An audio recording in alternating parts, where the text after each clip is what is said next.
1951. A year painted in color. For the first time, America didn't just survive, it smiled. Soldiers returned home, cities buzzed again, and chrome shimmered in the morning sun. Families filled their cars with laughter, gasoline, and the promise of tomorrow. The world seemed brand new, hopeful, safe, golden. Children ran barefoot through green lawns, mothers waved from open porches, and fathers dreamed of futures bigger than fear. This was more than recovery. It was rebirth, the dawn of the American dream, and the year America learned to dream again. Across the country, builders work faster than dreams could keep up. Levittown rose from empty fields, thousands of identical homes, each one a promise wrapped in white fences and hope.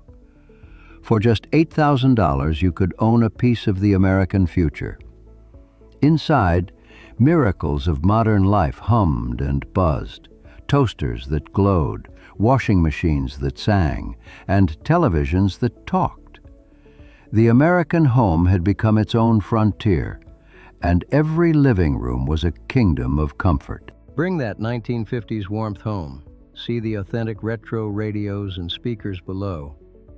By 1951, a new hearth burned in every home. The television. Families no longer gathered around the fire, but around the flicker. They laughed with Lucy, saluted Dragnet, and trusted Walter Cronkite to tell them what was real. For the first time, America saw itself, not in newspapers or radio, but in moving pictures of its own reflection. But every light casts a shadow. Across the Pacific, the Korean War burned. At home, Senator Joseph McCarthy waved lists of names, lists no one ever saw. Fear spread faster than reason. In classrooms, children hid beneath desks during duck and cover drills, learning to survive a war they didn't understand. Housewives read magazine articles on how to build bomb shelters. The same hands that planted roses in suburban yards now stored cans of beans underground. Hope and paranoia sat at the same dinner table. Still, the machines kept running. Steel, rubber, and optimism rolled off the assembly lines. Detroit built freedom out of chrome and horsepower. At Bell Labs, engineers shaped the transistor, a tiny miracle that would soon change the world. The skyline rose higher, the highway stretched longer, and in every billboard, America saw itself, strong, modern, unstoppable. This was not just progress. It was faith, the belief that technology could protect us from fear itself. But progress came with a price. Beneath the polished smiles, anxiety lingered. The atomic age promised power, but whispered destruction. In backyards, fathers dug shelters they prayed they'd never need. Mothers stocked canned goods, radios, and hope. Yet every night they tucked their children in with the same faith, that tomorrow would be better, because it had to be. And in that faith, America found its strength. 1951 was not perfect. It was messy, loud, fearful, but alive. The engines of optimism were louder than the sirens of doubt. It was the year a nation learned that even in the shadow of fear, it could still dream in color. Step outside on a spring morning in 1951. You can smell the laundry soap on the breeze and hear the squeak of a clothesline. Radios hum the Andrews Sisters and Bing Crosby. You wave to the milkman, the postman, the neighbor mowing his lawn in a white shirt and tie. The world feels steady, predictable, as if the sun itself keeps time with the rhythm of American life. Walk downtown with us. The neon signs buzz even in daylight. You can smell coffee, gasoline, and optimism mixed together. The window of Woolworth's glitters with dresses, radios, and model cars, everything a paycheck can buy. On Main Street, America isn't just living, it's showing off its dream. If you wanted freedom in 1951, you didn't board a train, you turned a key. The Chevy Bel Air and Ford Crestliner weren't just machines, they were promises. You could feel the chrome sparkle and the engine hum like a heartbeat. Sunday drives became family rituals. Windows down, hair flying, jukebox songs chasing the wind. Out here, the American dream had wheels. Relive the spirit of '51. Explore yearbooks and time travel books from that era. Everywhere you went, there was a soundtrack. Patti Page sang Tennessee Waltz through every diner speaker. You could smell burgers on the grill, hear laughter over milkshakes. Men wore fedoras. Women floated in pastel dresses that shimmered under neon lights. You didn't just see style, you could taste it in the air. Yet, beneath the rhythm, silence waited. You could hear it in news broadcasts about Korea, in whispers about communists next door. At the office, men lowered their voices. At night, mothers double-locked the doors. Fear didn't march in streets. It sat quietly in kitchens. And still we kept moving, because that's what hope does when it's scared. When the day ended, the radio grew softer. You leaned on your porch rail and watched fireflies drift over the lawn. Somewhere, a neighbor's TV flickered through an open window. We had no idea we were standing at the halfway mark of the 20th century. To us, it just felt like life, steady, bright, full of noise and comfort.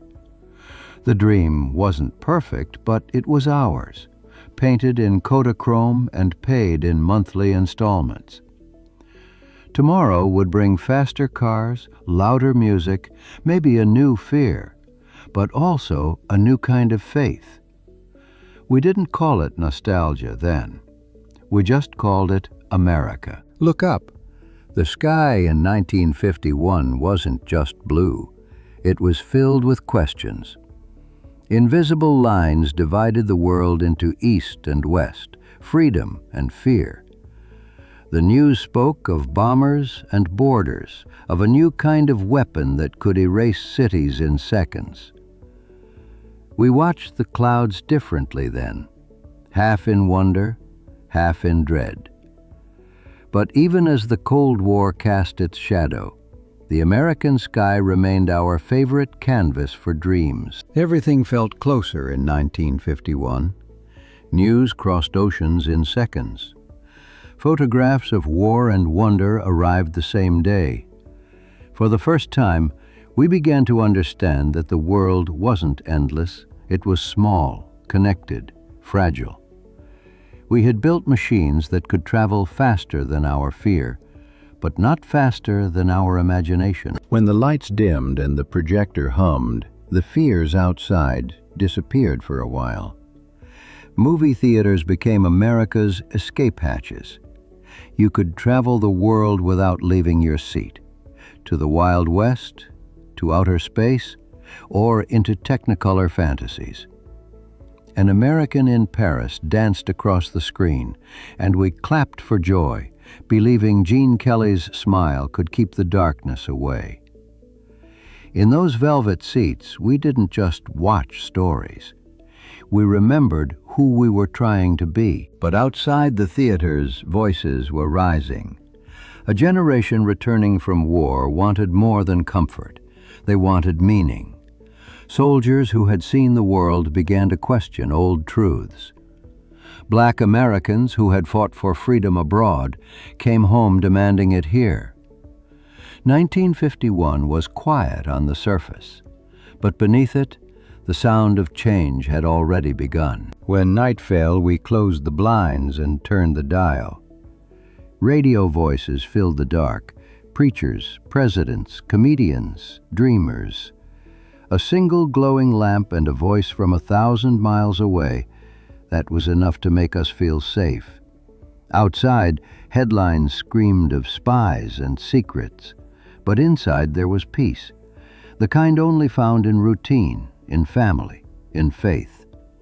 That's how we survived uncertainty, not through power, but through the comfort of each other. In the end, 1951 wasn't about perfection. It was about faith. Faith in progress, in home, in tomorrow. We dreamed in color, even when the world showed us black and white. We built our future one pay stub, 1 mile, 1 heartbeat at a time. And though fear lingered, it never truly won. Because the American dream was never about safety. It was about belief. When we look back now, we see ourselves in those faces, young, uncertain, full of hope. 1951 was the spark before the flame, the quiet before the storm, the heartbeat before a new century began to run. And for one brief, brilliant moment, we all believed that the future would be beautiful. Continue the story. Download the free 1951 companion PDF, Born with the Dream, below. 1951 wasn't just a year, it was a feeling, a heartbeat of chrome, laughter, and quiet courage. A time when America looked forward and believed the best was yet to come. Because the dream was never about perfection, it was about persistence. As long as we can dream, in color, in faith, in hope, the story never ends. If you felt the warmth of this journey through 1951, make sure to subscribe so you don't miss the next chapter of our story, 1952, the year the future took flight.